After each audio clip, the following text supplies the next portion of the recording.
ఈ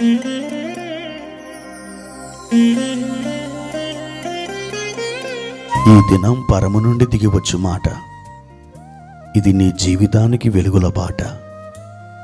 నీ ఒడిలో ఉంచబడిన దీవెనల మూట, అద్భుతాల ఆనంద ఊట. అక్టోబర్ 12. సంవత్సరమంతా మీరు బైబిల్ చదివి ముగించడానికి ఈరోజు మీరు చదవలసిన లేఖన భాగం ఉదయం యెషయా 39 మరియు 40 అధ్యాయములు. సాయంత్రం కొలస్సీ పత్రిక 4వ అధ్యాయము. క్రీస్తునందు ప్రియమైన దేవుని బిడ్డలారా, మీ అందరికీ ప్రభు పేరిట వందనాలు తెలియచేస్తున్నాను. ఈ ఉదయకాల సమయంలో పరలోకం నుండి దిగి వస్తున్న దేవుని బలమైన సన్నిధి మిమ్మలను కప్పునుగాక. ఆయన మిమ్మల్ని ఎంతో ప్రేమించి మీరు తన అడుగు జాడల యందు నడుచుకోవాలని మీకు అప్పగించిన ఆ దైవలేఖనం, అది మీకు ఆశీర్వాదకరం. చీకటిలో మీకు వెలిగించే దీపం, అరణ్యములో త్రోవ కలగజేసేటువంటి ఆయుధం, బండలను పగలగొట్టే సుత్తె, అద్భుతాలను జరిగించగలిగినటువంటి ఒక మోషే కర్ర. నా ప్రియమైన దేవుని బిడ్డలారా, ఈ దైవవాక్యాన్ని ఈ ఉదయకాలం మీరు చదివి ధ్యానం చేశారా? ఒకవేళ మీరు ధ్యానము చేయకపోతే ఇప్పుడే దేవుని వాక్యాన్ని చదివి మీరు ధ్యానము చేయండి. మీ శరీరానికి ఆహారం ఎలాగూ మీరు తీసుకుంటారో మీ ఆత్మకు కూడా, మీ అంతరంగ పురుషుడు కూడా బలపడడానికి, వర్ధిల్లడానికి, క్షేమాభివృద్ధి నొందడానికి దైవవాక్యాన్ని మీరు చదివి ధ్యానము చేయండి. అప్పుడు మీరు ఆశీర్వదించబడతారు. ప్రియ దేవుని బిడ్డలారా, ఈరోజు ఉదయకాల సమయంలో ప్రభువారు మనకిచ్చిన వాక్య భాగాన్ని చదువుకుందాం. 2వ కొరింథీ పత్రిక 10వ అధ్యాయము 3-4 వచనాలు చదువుకుందాం. మేము శరీరదారులమై నడుచుకొనుచున్నను శరీర ప్రకారము యుద్ధము చేయము. మా యుద్ధోపకరణములు శరీర సంబంధమైనవి కావు గాని దేవుని ఎదుట దుర్గములను పడద్రోయ జాలినంత బలము కలవై ఉన్నవి. అపోస్తలుడైన పౌలు ఒక మంచి ఉపదేశాన్ని ఈ ఉదయకాల సమయంలో మనకి చేస్తూ ఉన్నారు. మేము శరీరదారులమై ఉన్నను శరీర ప్రకారంగా మేము యుద్ధము చేయము. శరీరదారులు యుద్ధము చేయడానికి కత్తులు, బల్యాలు, ఈటెలు, అణుబాంబులు, ఇంకా మిస్సైల్స్, ఇలాంటివెన్నో ఆయుధాలు వాడతారు. కానీ మేము అలా వాడము అంటున్నాడు. మేము శరీరదారులమై ఉన్నను శరీర ప్రకారముగా యుద్ధము చేయము. మా యుద్ధోపకరణములు దేవుని ఎదుట దుర్గములను పడద్రోయ జాలినంత బలము కలవై ఉన్నవి అని ప్రకటిస్తున్నాడు దైవజనుడైన పౌలు. అవును దేవుని బిడ్డలారా, దేవుని ఎదుట దుర్గములను కోల్చగలిగిన ఆయుధాలు ఏమిటి? అయితే ఆ ఆయుధాలు ఏమిటో మనం చెప్పుకోకముందు, మరి మనం కోల్చగలిగిన ఆ దుర్గాలు ఏమిటి?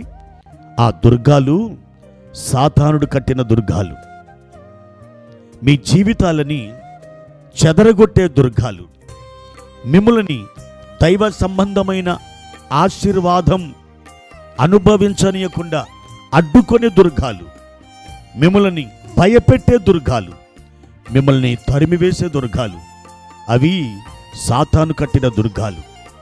అలాంటి దుర్గాలని పడద్రోయ జాలినంత బలమైనటువంటి ఆ యుద్ధోపకరణాలు లేదా ఆ యుద్ధ ఆయుధాలు ఏమిటండి?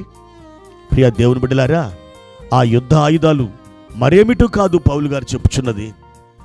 మొదటిది ప్రార్థన అనే ఆయుధం. అవును దేవుని బిడ్డలారా, ప్రార్థన ద్వారా సమస్తమును మనం సాధించవచ్చును.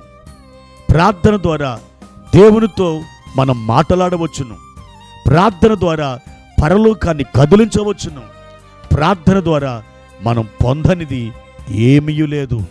ఆయన చిత్తానుసారంగా మనం ప్రార్థించినప్పుడు నిశ్చయముగా ఆయన మనకు జవాబును దయచేస్తాడు.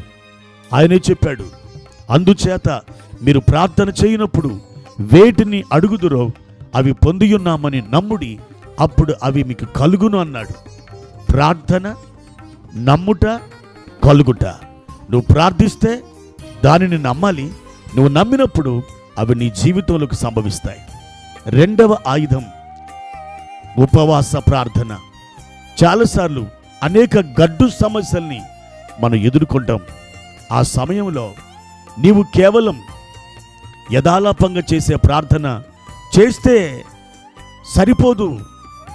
నీవు దేవుని సన్నిధిలో ఉపవాసం ఉండి కొన్ని దినాలు ఆయన ఎదుట కనిపెట్టాలి, ప్రార్థించాలి, ఉపవాసం ఉండి మొరపెట్టాలి. అప్పుడు దేవుడు నీకు జవాబిస్తాడు. మూడవదిగా మన యుద్ధోపకరణం కన్నీరు. అవును దేవుని బిడ్డలారా, హిజ్కియా మహారాజు దేవుని ఎదుట కన్నీరు విడిచి ప్రార్థన చేశాడు. ఏం జరిగింది? దేవుని సంకల్పములో కొన్ని దినాలలో చావవలసిన వాడైన హిజ్కియా 15 సంవత్సరాల ఆయుష్ని అతడు బోనస్గా పొందాడు. దేవుని బిడ్డలారా, మన కన్నీటికి చాలా శక్తి ఉంది. అణుబాంబు కంటే శక్తి కలిగినటువంటి ఆయుధం మన కన్నీరు. దేవుని ఎదుట నీవు విడిచిన కన్నీరు దుర్గములను పడద్రోయ జాలినంత బలమైనది. నాలుగవదిగా స్తుతి. అవును దేవుని బిడ్డలారా, యెహోషాపాతు యుద్ధానికి వెళ్తున్నప్పుడు అతడు ఏం చేశాడు? యాజకులు నడుస్తున్నారు, వారు స్తుతిస్తున్నారు, పాటలు పాడుతున్నారు.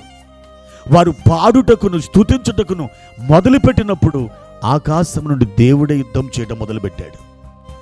వారి శత్రువులు పారిపోయారు.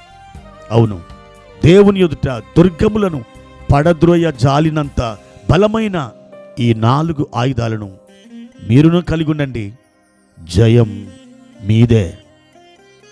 ప్రార్థన. పరిశుద్ధుడా, ప్రేమ కలిగిన తండ్రి, మీ ఘనమైన నామానికి వందనాలు.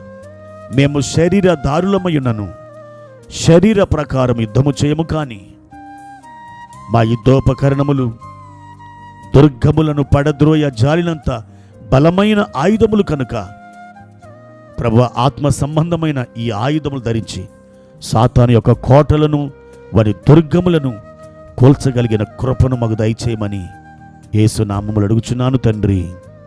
ఆమెన్.